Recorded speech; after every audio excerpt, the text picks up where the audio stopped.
Thank you. It's a pleasure and honor to be in front of you today. I think reimagining is a very interesting theme and very apt that the life is getting reimagined pretty much every day.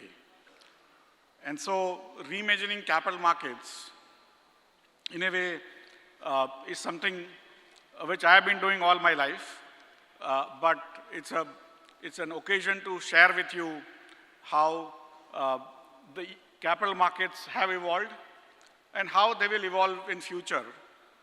But if we don't understand the purpose of capital markets or purpose of markets, we will continue to get confused. It's like in many times when we are not able to see the larger picture, we start thinking that purpose of a particular thing is very different from the basic purpose. So purpose of a market and then purpose of capital markets. If we don't understand, then we will not be able to figure out how it has evolved, how it will evolve in future. And it may continue to evolve with or without our understanding. But if we figure that out, that what is the purpose of a market? Many of us would think that purpose of a market is actually about allowing you to transact. If you want to buy a fridge, you are able to buy that fridge and you pay the money and then fridge comes to you. So that is the purpose of the market, right? That is what we think. But the larger purpose, the philosophical purpose of the market is that it gives you price signal in the society. Price signal is the most fundamental function of a market. Any market which is well functioning will give you a price signal which is fine, at which if you want to transact now, you should be able to transact. To give you an example, if you are staying in, say, Juhu of Mumbai, and you say that my neighbor's flat or 3 buildings away, a flat got sold at 30,000 rupees a square foot. You are not going to transact it for next 30 years. But that price signal has come to you. That price signal, it is possible that your flat may not be sold at 30,000, probably it's better, it might be sold at 40,000. Or it might be sold at 20,000 because it is 100 years old and stuff like that. Or you don't have a good view. But you know broadly, you can benchmark against that price, right? So if you don't understand the basis, whatever evolution we do in any area, if we don't catch the basis of why that activity is, we would be confused. And we would think innovations for the sake of them. Innovations, if they happen for benefiting that base purpose, then those are what I call good innovations, those are for fundamental purpose. Everything else is what I call extraneous, sometimes riffraff. Sometimes they actually are negative, because many times people tell me that what is the new innovation Indian markets are doing. That's why this price signaling is an absolutely important function of a market. Now coming to the capital markets. How capital markets differ from normal markets? They look the same, they trade the same. You want to buy something on Amazon today? You have a price, you place the order, that order comes, basically you pay the price and then that fridge comes to you, or some vegetables also come to you at home in Dunzo or whatever, right? So they transact the same. They look the same. What is the difference between a capital market and market for goods and services? Again, if you don't understand that purpose, we will have another issue that they look the same, and even Bitcoin trades the same. How they are different? They look the same, they are not the same, right? And that's why capital markets are markets for capital. And they are fundamentally different from other goods and services. Capital markets are for something which you transact for taking it back. In fridge, that guy doesn't give you the fridge to take it back. In a vegetable, he doesn't give you vegetable to take it back. But in capital markets, you are basically giving the money to other person in bonds, which you want it back with interest. In equities, what are you expecting back? Share in the profit of a company. So many times, again, people ask me, today morning also, while coming here, young people who were interviewing asked me, that what is the difference between Bitcoin or a cryptocurrency and a stock? A stock gives you a promise of share in the profit of a company. It's only a promise. But on that basis, the entire modern world has been built over the last 500 years. The lifestyle of every human being in the world has changed only and only because of capital markets. Because unknown people are able to invest in unknown people's enterprises by promising that profit share. And that's what is extremely important to understand, that in cryptocurrency, there is no such profit. The promise is to find a new fool, the next fool, to give it at a higher price, sometimes at a lower price, right? So that is where the difference between a capital market and other types of market which may look like capital markets, because in capital market also today, you don't get a fridge, you don't get anything physical. Earlier, we used to get share certificates. Today, we get only bits and bytes. You get your demat sort of accounts or account statement on your mobile sometimes, right? There is no physicality to it, but your capital, the capital word comes from a word called capita. You have heard of GDP per capita. You have heard of capital punishment also, right? And so capita is basically per head. How many heads earlier? Whoever had more heads in terms of the animals, in terms of that is the goats and cows and buffaloes, or even humans, there were slaves, right? And also sons and daughters. And so whoever had more people or more heads under them, they were more wealthy. And that's why, and they could of course produce something more. And that was what capital was. Capital produces something more. And that's why it is the capital markets. Why I started with this is that somewhere on the line, if we don't look at the fundamental purpose of why markets happen, and what is the role of the chartered accountant specifically, because today is a BCAS event, that what you produce after all the hard work you do, after so many years of training and every voucher you have to look at, and finally you prepare a balance sheet or a profit and loss account or a cash flow account, cash flow statement, anything you produce is for what? Not for yourself, not for your consumption, right? It's an information that creates trust in other people. Because what you produce after all your training, and you have to go through the same, whatever are the principles defined by the accounting standards, you have to just go by that. You don't have to create your own accounting standards. You can't do jugaad. Many people do, but that is besides the point.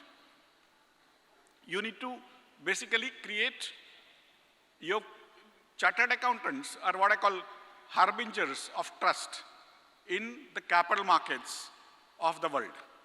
If you don't do your job well, then who will believe in the capital? Because there is no, I mean, if I don't trust the capital in the company's books, then there is no capital market, right? If I don't trust the profit or the loss, then there is no capital market.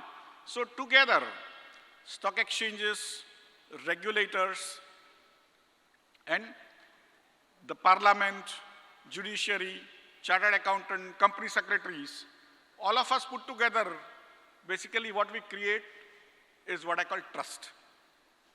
We manufacture trust jointly, collectively. For whom? For all the investors and also general public. People who are not even investing, they are looking at our numbers, which you produce, which we publish, right? And that is where Why that trust is so much more important?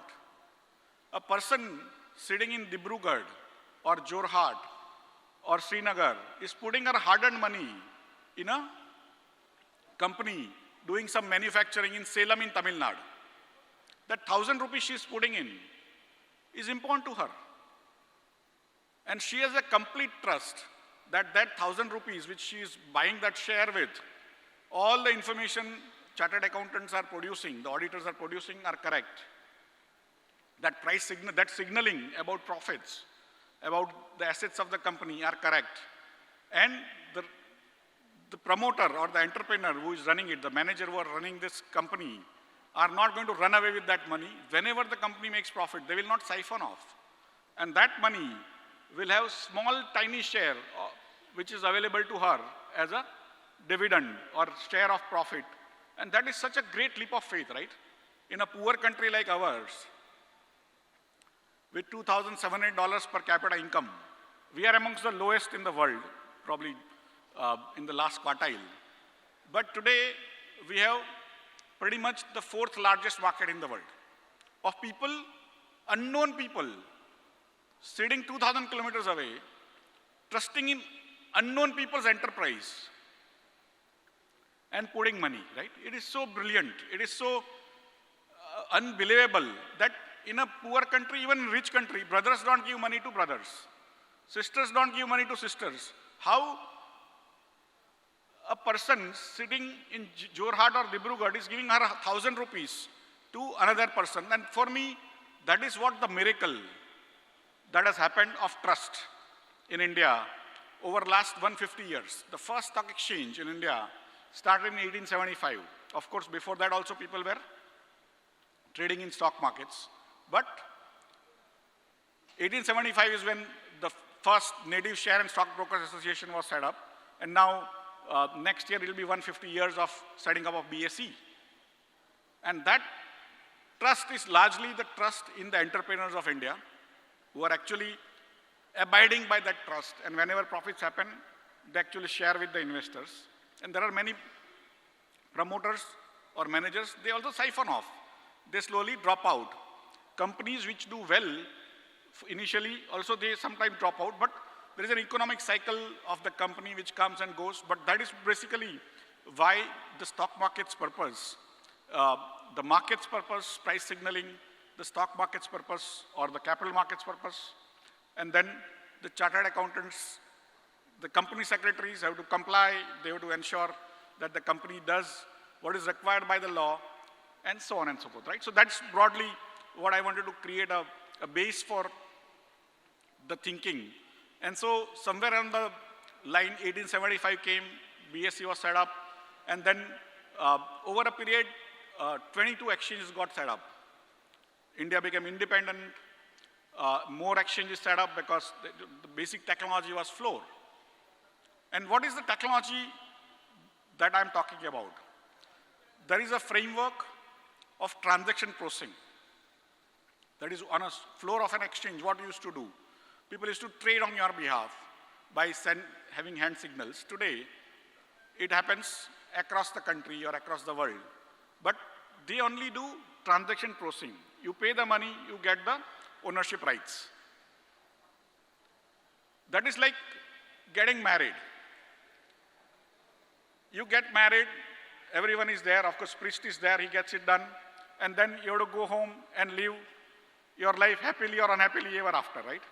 So what we do is get the transaction done between investor and the company. After the investment happens, it's between the company and the investors. Of course, we get the company to give the information on time and so on and so forth. But broadly, if companies don't do so well, investors have not invested in a great company, so prices go up or down based is that, right? So many times people think that prices when they go up, it's their brilliance. When prices go down, it is the responsibility of the regulator or exchange to make it up. Getting married, staying happily is between two of you. What we can do is basically do the process of you getting married, giving you the certificate, right? So that's broadly how I figure out the similes. That you need to understand that what our roles are. Stock exchange role has always been to get the information from the company and give it to the public. There is no other role, no other powers. Many people think that stock exchange should be able to put bad companies, management in jail, wherever the company prices go down, they need to be put in jail and all. We have no such powers. Our powers is to ask the company politely, once, twice, thrice, create regulations when they have to give that information and give it back. That is our role. Whenever that comes, we have to give it to the public. That is the role. If they don't give it, we have to stop trading in the company shares, right? So by 1947, we became sort of socialist. We became planned economy. There was no big role for markets till 1991. And we were all 5-year plannings and other things. And 1991, we had this issue of balance of payment crisis. And we wanted to liberalize.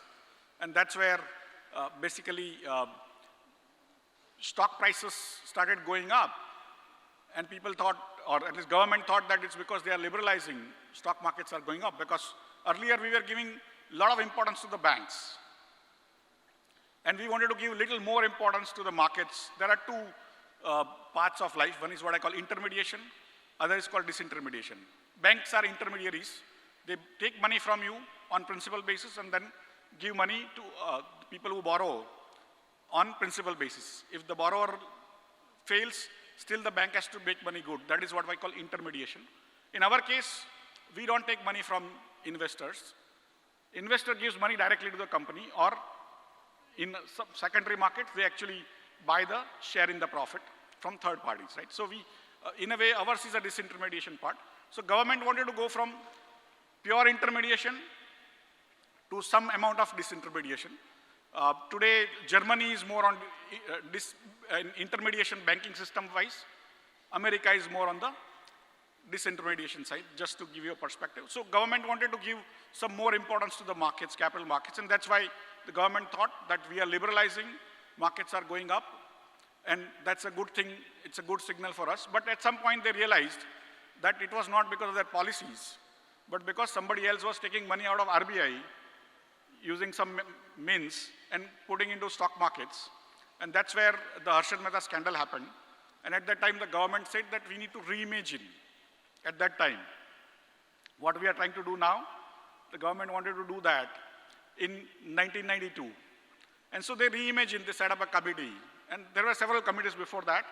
And that's where they said we need to have a market, a stock market or a capital market, which is not having people who are interested or who are partners or who are participants managing that show, because there is an inherent conflict of interest.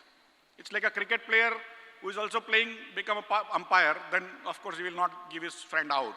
And so that's what the self-regulatory organization, they wanted to go away from that. And that's why they said we will have a new exchange which is different from the regulatory structure perspective, that it will be owned by institutions but not by brokers. It will be completely automated. Because earlier it was a floor-based exchange. There was a floor this large and people would trade. They wanted it more transparent. Computers were becoming more popular, although not many people in India had seen the computers. And that was the time when one phone line will take 5 years to come to your house. And to keep it working, you have to actually bribe the linesmen. And linesmen were the largest dowry takers in those days in the world, right? So that was the time when government of India imagined that we will have a reimagination of stock markets. And they told IDBI, which was the largest financial institution those days, to create that exchange. And that exchange was called National Stock Exchange. And I became, at a young age of around 24, I became a part of that team as an engineer. Out of 5 people, I was one of them. And so we reimagined that we will have a floor-less exchange, completely computerized, and orders will be matched automatically. I was also project finance officer in IDBI. And so I did the first project report, as we call it, for when you take a loan, or today when you want to do the funding, you give that report, right, to the other guys. So I created that report to give it to other owners, which were all other institutions. And there I had written that if we do 10,000 trades a day, after 3 years, we'll be immensely successful. And that time we took 25 crores as an initial capital from our promoters, 25 crore rupees. After that, NSE has never raised funds. But today, its profits are, you can figure that out, but that profit is not important. What is important is that NSE was created out of a vacuum, of a reimagining purpose, and there was no such exchange in the world which was successful. Computers were failing. India could not have actually got a computerized exchange because there was no telecom link which was working continuously. And in that perspective, India still visualized and set that up. Everyone thought that this is not going to work because markets are created and operated by stockbrokers, not by bureaucrats. But here, this is an attempt, and just before that, an attempt had failed, OTCI, over-the-counter exchange of India. Some of you who are old would remember. And everyone was very comfortable that this is also going to fail. Although scandals have happened every 5 years in other exchanges, but no changes happened, and worldwide nothing has happened, so why would anything happen here? And in that context, we created a satellite telecom-based system because we couldn't have the telephone lines which were cheap and available. Satellite telecom was visualized, and then we set that up. And 94, November 3, Diwali day we started. We did around 700 trades.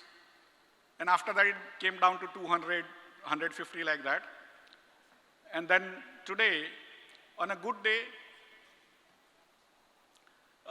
NSE does around 1,500 crore orders in a day.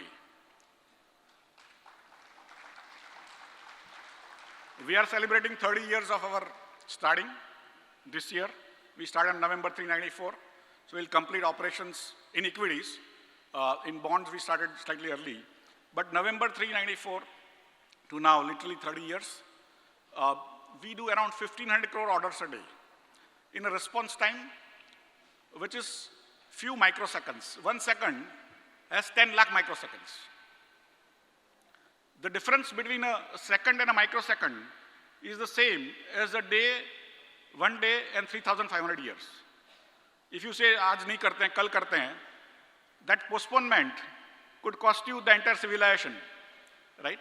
And so difference between a microsecond and a second is 10 lakh times. We give you a response at that time. We now trade for 6 hours and 15 minutes. This is the largest exchange of any type in the world now. There is no similar exchange. On a good day, we would do 220 million, that is 22 crore trades. Compared to over 1,500 crore orders in 6 hours and 15 minutes, currently UPI does around 1,000 crore transactions in a month. And our response time is in microseconds. There is no similar Twitter, there is no similar Facebook, there is no Google who can give you that response time and correctness. You ask Google a question, it can give you any answer. It doesn't have to be correct. In our case, even there is a 5 paisa difference. You will sort of stand up and say, how did you do this, right? I have to literally, every 1,500 crore order, every time an order comes, I have to create a new order book and give it to you. And it has to be correct. And to all the markets participants everywhere, right? So this is way beyond what has happened. But more importantly, what it has done is that earlier, floor was available only to few people. Today, it is available to everyone on their mobile. Today, when I started the stock markets, my journey in stock markets, India had few lakh investors, somewhere around 10 to 20 lakhs. No records were there, but it was a rich man's game. Today, there are 8.5 crore investors, out of which more than 2 crore are ladies.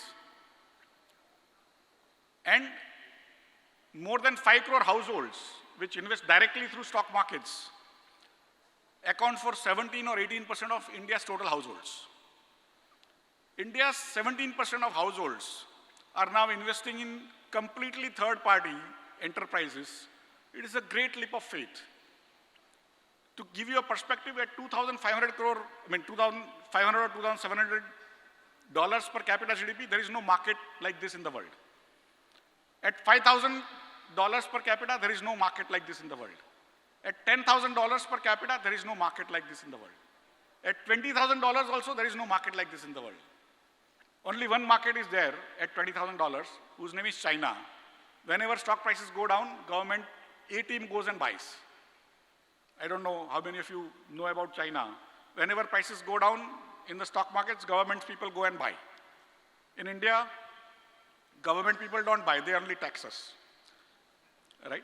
So effectively, this is basically a trust that has been created by all of you, all the institutions, including India's parliament, India's judiciary, India's police system, India's regulators like SEBI, RBI, exchanges, but more importantly, it is a trust between an investor and entrepreneur.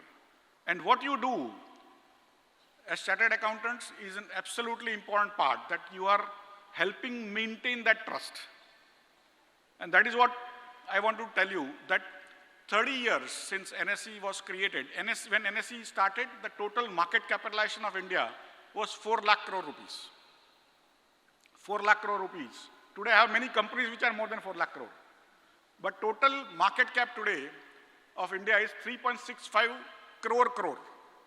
3.65 multiplied by 14 zeros. Just put 14 zeros behind 3. That is 3.3 or 3.4 trillion dollars. No, sorry, 4.3 trillion dollars. 4.3 trillion dollars, it's behind America, China, and Japan. India is the 4th largest market, and America's per capita GDP is around 68,000 per capita. China is around 18,000, and Japan is somewhere around $50,000–$60,000. We are at $2,700. And now, having said that, we have only around 35 or 33 PIN codes in India today who do not have investors residing. And I am not giving you numbers which are estimates of 8.5 crore investors. I have PAN numbers of all of them. I have phone numbers of those people. I have email IDs of those people. We are ID market, unlike US, Europe. They are what we call omnibus markets. They don't have anything at the exchange level. Everything is at the broker level. Today, US government doesn't know how many Hamas people are actually owning stock in American companies. Our government knows exactly which are the details of every individual trading or every company trading. And that is the kind of stuff we are able to create.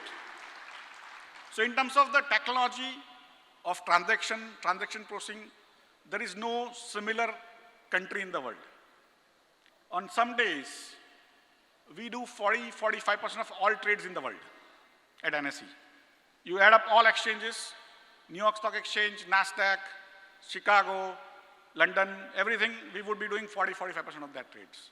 New York Stock Exchange number of trades might be 5–10% of our size today.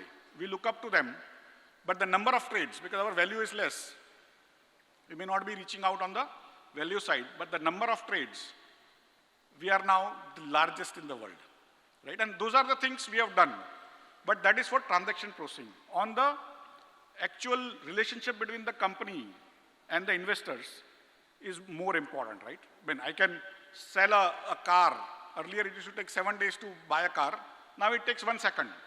But car and the driver have to work well together, right? And car has to function.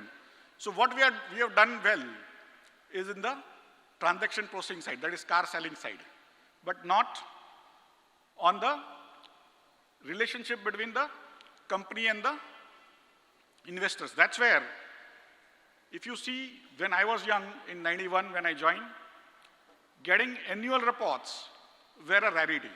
Many companies would, at whims, go for 18 months, even beyond kind of accounting periods. Some of you who are old might remember, young people wouldn't even know that such things used to happen. Companies' annual reports used to be very rarely available to anyone when we wanted to study also. Today it's available, your mobile, as and when they happen. First thing, SEBI wants us to give data free. In other countries, the exchanges make the maximum amount from selling data. In India, data is free, not only for transaction processing, for trading, but also for company-related information. So every time a company places any information, first it goes to the website, then it goes to Bloomberg and Reuters from us, even to television. And that is what SEBI has made. And what used to happen very rarely annually, now is happening every quarter. The accounting standards have improved, the corporate governance in terms of the board meetings, the shareholders, what type of shareholders people have, every type of disclosure has improved. And that's why I say that we have improved on the transaction processing side also, but we have more improved on the corporate governance side. That's why a poor person is able to trust other poor people in their enterprises. And that's why I say India has become a very trustful society. We may be poor, but we are very trustful. And societies which trust each other are going to create great wealth. So that brings me to the next stage of what will happen in next 25 years, next 50 years. For me, the technology is the only change that happens in the world. The society surrounds it. Society tries to use that technology. So societies which can adapt to newer technologies faster, use that better, are the societies which will create new wealth. And wealth is inherently a social construct, but effectively the new technology is what creates new wealth. And who can learn newer technologies? Which societies? The societies which are young can learn newer technology, can adapt to newer technology. And my hypothesis is that earlier technology waves used to come slower. Now they are coming faster. What used to happen in 100 years is now happening in 10 years or 5 years. And they are going to become even faster. So the technology waves are coming faster, more technology will come, and literally what we have learned in our career might have to be unlearned in few days and then learn newer things for most people going forward. But that technology, if it creates wealth, and technology waves are coming faster, the industrial revolution, that 300 years of industrial revolution created more wealth than that were created 10,000 years before that. And for me, the new technology revolution will create more wealth in next 50 years than it was created in last 10,000 years in the world. And if it's going to create that kind of wealth, which society will create that wealth or create more such wealth? The societies which are young, which are forward-looking, which adapt to technologies faster. So if you look at which societies are young, starting with East, Japan is old, China is old. Come to West, Europe is old, America is old unless Indians go there. So effectively, the only large country which is technology-oriented, which can adapt to new technologies, will create more wealth in next 50 years. And today our total wealth is around, give and take few trillions, around 10 to 15 trillion dollars. 1 out of every 3 rupees in India, which we consider as wealth, now comes out of stock markets from NSE, literally. NSE represents 1 out of every 3 rupees, which is basically wealth of trust, not walls or not gold or silver. It is wealth of trust. And that's where basically new technologies are going to create huge wealth. India is now a young population, very technology savvy as a society, but also as population. It's a bottoms-up industry, it's not top-down. China is top-down. 10 people decide what to do, everyone has to do it. In India, whatever 10 people decide, we keep on abusing them and we do whatever we feel like. It is good because we try ourselves. And that's where, if world has totally around $250 trillion of wealth. We are around 3 to 4% of total wealth.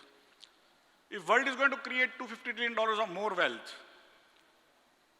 and we as almost 18% of total world population and 22% of young population, we might create say 30% of total wealth.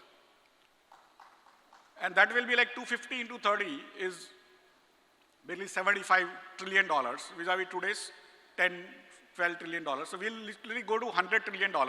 In next 50 years, we'll go from literally 10x, I mean 10 trillion to 100 trillion in next 50 years or probably even earlier. And that's what I want to tell you, that newer technologies also don't require a lot of capital. Earlier, capital markets was also not for me and you as professionals because we did not have capital. Only few people in India could do the capital. Today's new technologies, new businesses don't require capital. They require a little bit of capital, a lot of brains, a lot of exposure, and a lot of availability of markets. And that's why I call it capitalism without capital.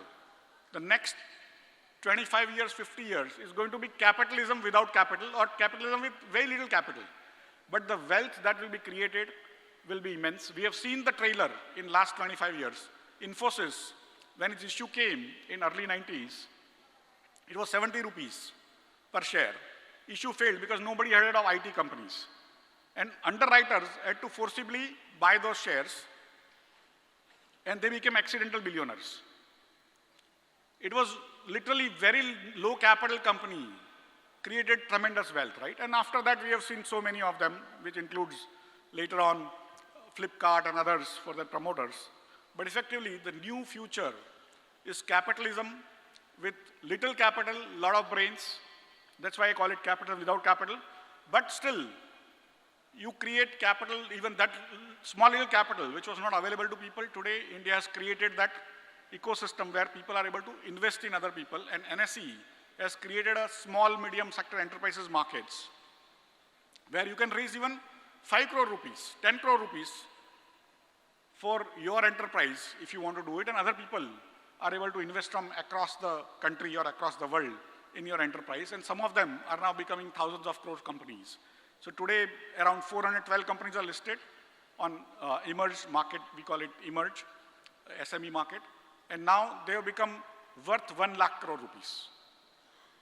Those 412 small companies have become market capitalization of 1 lakh crore rupees. And that's what the message I wanted to give you, that India is going to create tremendous wealth, whether we participate or not, whether you participate or not. But if you have to participate, figure out a new next technologist near you and start using technology better in a different way in your own businesses. You will be ahead of others. And of course, we need to, again, as a stock exchange or as chartered accountants, we still need to focus on our basic principles. That whatever I do is for price signaling, for creating that trust, for maintaining that trust in unknown people to invest in unknown people's enterprises. And those unknown people who are running enterprises are now becoming millions, and they are going to create huge amount of wealth for themselves, but also for India. They are going to create huge amount of jobs, and that's where the next level of growth of India is going to be tremendous. Thank you very much.